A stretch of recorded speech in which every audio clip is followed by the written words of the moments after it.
The culture feels like it's changing rapidly because it is. But much cultural change is generational, and it's determined by the ability or inability of one generation to pass on their values to the next generation. Well, a recent study from the Survey on American Life discovered meaningful differences in the families that pass on their values to the next generation and those that don't. And part of those differences are partisan.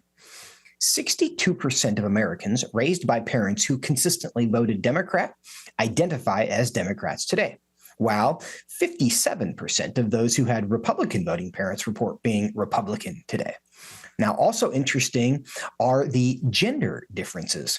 See, young women raised in Republican households are far less likely than young men to identify as Republicans as adults.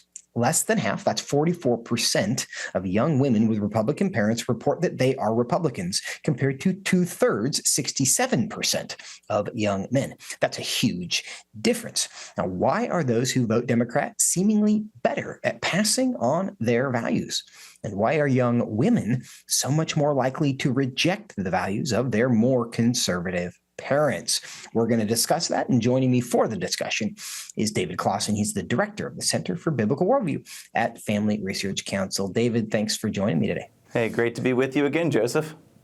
Well, good to have you. I think we should qualify some of the terms that we're using here. This study is the one that looked at kind of the partisanship and Democrat parents and Republican parents. And we know from a Christian worldview, our goal is not to get somebody to join a political party, but we know that these lines mean something. And generally speaking, we're painting with a broad brush here. But what is your reaction to this idea that research data is suggesting Democrats today are doing a better job of passing their values onto their children than Republicans are?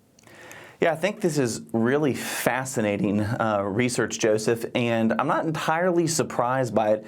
I do think when you dive into some of the details, the general trend is that if your family is more politically engaged, if children hear their parents talk about politics at the dinner table, if they bring their kids to the polls, if it's a cohesive, kind of active political family, whether that's Republican or Democrat, politics is much more likely to be important to the next generation. That was true Republican and Democrat. But like you said, Joseph, in your opening, it's fascinating to see the difference with Democrats, parents who are committed Democrats, to see that they're more likely to have their children follow them as far as political ideology. And when you think about this, Joseph, I'm actually not at all surprised, because if you think about it, every single cultural institution in this country is a cheerleader for progressive causes and for the values that are pretty much now championed by the Democrat Party. And so if and by the way, the survey looked at ages 18 to 29, so this would be kind of the youngest millennials and the oldest Gen Z demographics. And so, if you're these young people and you're hearing values that are taught at the home, also reinforced online, in Hollywood, in the movies that you watch, in the music that you listen to. It's the same values that are taught in the schools that you go to. I'm not at all surprised, because the values of progressive politics taught in the home by these Democrat-leaning and identifying parents are the same values now that are cheerleaded, again, by almost every cultural mover and shaker and those who operate the levers of influence in our society. Perhaps one way to look at that is the fact that progressivism seems to be the default position culturally. Is that a fair way of looking at this? That unless you are intentional about training a different worldview, that's going to be what people absorb from the world around them? I think so, Joseph. And again, we've talked about this on this program many times, but those of us who are theologically conservative Christians, the beliefs that we hold are no longer just seen as outdated or a little old school, but increasingly they're seen as subversive and dangerous, and that those of us who hold these views shouldn't even be, it's not even polite conversation, that we shouldn't be in the public square. And so I do think that these progressive values being championed championed by pretty much every institution, makes a study like this make sense. Now, Joseph, I do think there might be some other reasons for the gender divide that I'm sure we can get into, but I do think this general trend where it makes it look like Democrat parents are better at discipling their children, well, let's be honest, they have a lot more help than conservative parents. And that is an interesting point, but when I was looking further into this subject, I came across a woman named Anne Michelle who wrote a book called Handing Down the Faith. And it was a similar study, but she kind of looked at not the partisan differences, and that's really what this study looked at is Democrats and Republicans, but really people who hand down their religious faith. And she looked at everything from Hindus to Mormons and everything in between.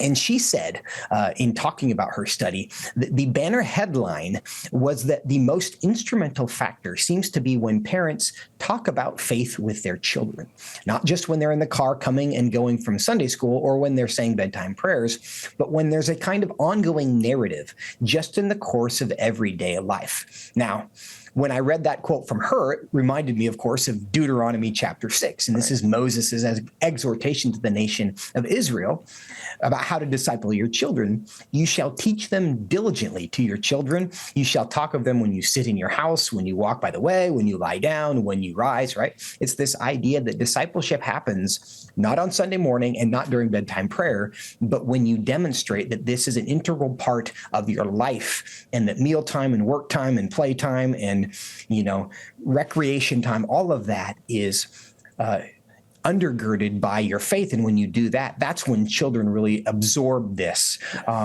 Is that a fair, take home from all of this, that for parents to pass it on, they have to demonstrate that this is more than just kind of a secondary ornament in their life, but it's actually a key component of who they are? Joseph, I think you just hit the nail on the head. I think, and we've talked about the 16,000 hours that students will spend in classrooms from K through 12, and the implications that has for kindergarten. How 1 hour on a Sunday morning and a 1 hour on a Wednesday night youth group can't possibly counteract what you're hearing in the classroom. But I think you're right, and I think that the passage you just hit, Deuteronomy chapter 6, absolutely. I think Christian parents, again, reading research like this, it can be scary, it can be disheartening, but like you said, if Christian faith, your Christian identity really is the core of who you are, and your children know that it's the core of who you are, and it's part of your weekly rhythms, it's part of your regular catechesis and discipleship. I do think that's a big takeaway for Christian parents looking at this, that it is absolutely crucial if you want your children to follow the Lord, to make sure that they know without a shadow of a doubt that your commitment to Christ and to His Word and to His church is the driving force in your life. And that's frankly how you demonstrate that it's not hypocrisy. Right. You may be imperfect, but it's real and it's sincere and it's an ongoing pursuit.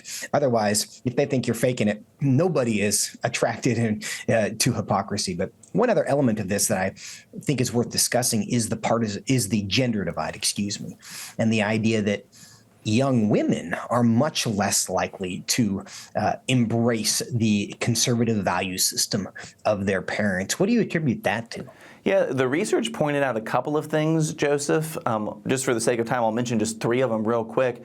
But the moral revolution, the LGBT identification, this was really interesting. As far as Gen Z women, 33% of those who are in that youngest adult demographic identify as LGBTQ, compared to only 15% of Generation Z young men. And of course, the LGBT whole set of issues is more associated with the Democrat Party. So if you have a lot more women, young women identifying with LGBT, marks of identification, that makes sense why they would veer more Democrat. Obviously, the issue of abortion looms large in this.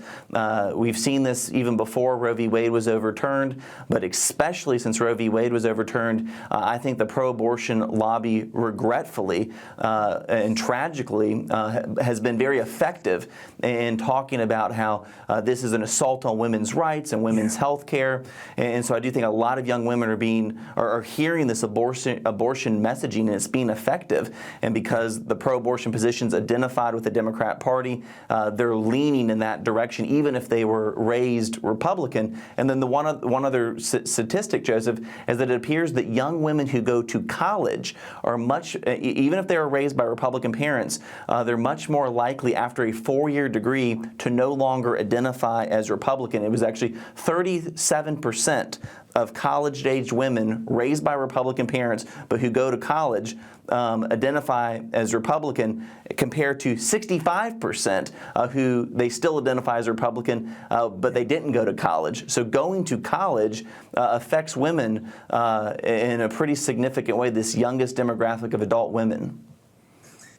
There is a growing body of research now indicating a partisan divide between young men and young women. Young women are becoming increasingly left-wing in terms of how far out left they are and how many of them are left. And then young men are moving in the opposite direction, which has concerning implications for the ability to find spouses and start families in the future. But, I have a 19-year-old daughter who is not particularly she's not a political activist. I asked her impression about that information, and she said very quickly, well, progressives hate men. Why would they want to be one? And that was her just knee-jerk reaction to that. And, it could be true. That could be real, that when men are told they're terrible all the time, it's like, well, maybe I don't want to be part of your tribe. So that could be partial explanation. But David, before I leave you today, there's one other subject I want to get into. We are going to get Richard Dawkins, world-famous atheist, has had some really surprising things to say lately. I want to listen to that and then give you a chance to respond. Well, I must say I was slightly horrified to hear that Ramadan is being promoted instead. I do think that we are culturally a Christian country. I call myself a cultural Christian. I'm not a believer. But there's a distinction between being a believing Christian and being a cultural Christian. And so, I love hymns and Christmas carols, and I sort of feel at home in the Christian ethos. I feel that we are a Christian country in that sense. It's true that statistically the number of people who actually believe in Christianity is going down, and I'm happy with that. But I would not be happy if, for example, we lost all our cathedrals and our beautiful parish churches. So I count myself a cultural Christian. I think it would matter if we substituted any alternative religion. That would be truly dreadful. David, world-famous atheist and kind of anti-Christian antagonist for most of his life, claiming that he loves the hymns and the churches, and he's a cultural Christian. What do we make of this? Yeah, a couple things, Joseph. It's so interesting. Richard Dawkins wants his cake and he wants to be able to eat it too. This idea that he likes the trappings of Christianity, the cathedrals, the hymns, all of the Christmas carols, but he doesn't actually, he goes on in that interview to say he doesn't believe a word of Christian doctrine. So he likes the trappings of Christianity. He likes the cultural Christianity without the Christ, which again, that's kind of is ridiculous because you can't have one without the other. But what's driving this, and here's the important worldview implication, is that he's looking around England and seeing that Islam is taking over. I read recently that there's about 6,000 mosques right now currently under construction in Europe. And Richard Dawkins is looking at that, and what he sees in Islam is a totalizing, dominant worldview. And he understands that it's a worldview that makes theological claims, and he doesn't like it. Islam itself, the word Islam actually means submission. It means submission to Allah. And in the Islamic worldview, they believe in coercion. They believe in dominating. Muslim countries have religious police. And Richard Dawkins looks at that, and I think, rightfully gets nervous, where he looks at Christianity and he realizes that, the Christian worldview relies on the Spirit. It relies on persuasion. It's a very different worldview. And so again, Richard Dawkins, who's made a career out of antagonizing Christian belief, I think is realizing that when Christianity is replaced by something, if Christianity leaves the marketplace, it'll be replaced by something. And in Europe and in England, that's increasingly Islam. David, there's a lot there. It makes me wonder, in part, this is an atheist claiming he's a cultural Christian. But I also think that there's a lot of cultural Christians who just haven't admitted the fact that they kind of live as atheists. But what he does seem to be recognizing is that not all worldviews, not all value systems are equally helpful, right? Progressivism claimed for a long time, all paths lead to God, just have good intentions. Richard Dawkins has come to terms with the fact that not all ideas have the same outcomes, and they're not equally good. In about 30 seconds, does it give us hope if a culture generally comes to that recognition?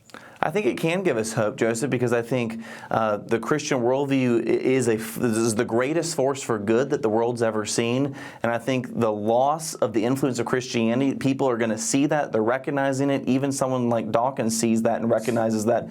So I hope that people will recognize that. But you can't have Christianity without Christ.